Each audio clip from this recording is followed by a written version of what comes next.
can, could, will, would, shall, should, may, might.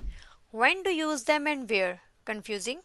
These are called modal verbs, and today in this video we will remember them and their uses in just 5 minutes with me. I have a lot of information that I want to share with you, so let's dive.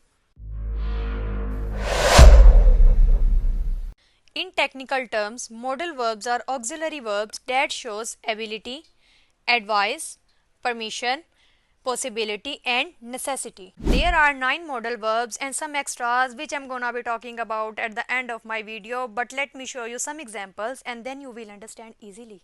Here I am discussing the first modal verb can. It expresses ability and for permission. For example, I can swim. That means I am able to swim. Here swim is an ability. So for permission, can I swim? Can I use for cell phone? Next is a brother of can. It means could. Could expresses the past abilities. For example, I could swim when I was 5 years old. In other terms, it also expresses the polite request. For example, could you please pass the salt? Now next we come to with another modal verb will. Will can also be used for future. For example, I will go to the store. And it also be used for making promises like I will help you.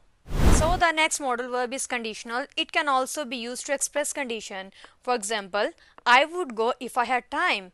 So it can also be used for making polite request. Would you like some tea? Would you like some coffee? Here I have represented 2 sentences. Number 1, would you like tea? Do you remember? Another sentence is, could you pass me the salt? Have you remembered? Here I am just trying to connect these 2 modal verbs by comparing them because both can use for polite request.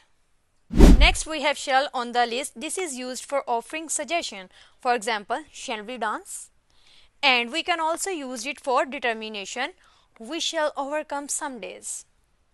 Next is an other modal verb. It's should. It is used for advice. For example, you should study for exam. And it also be used for expectations. They should be here by now. Now both modal verbs may and can also be used for taking permission. It's okay to use either both. So don't confuse yourself. May is politer than can. It sounds good and formal situation.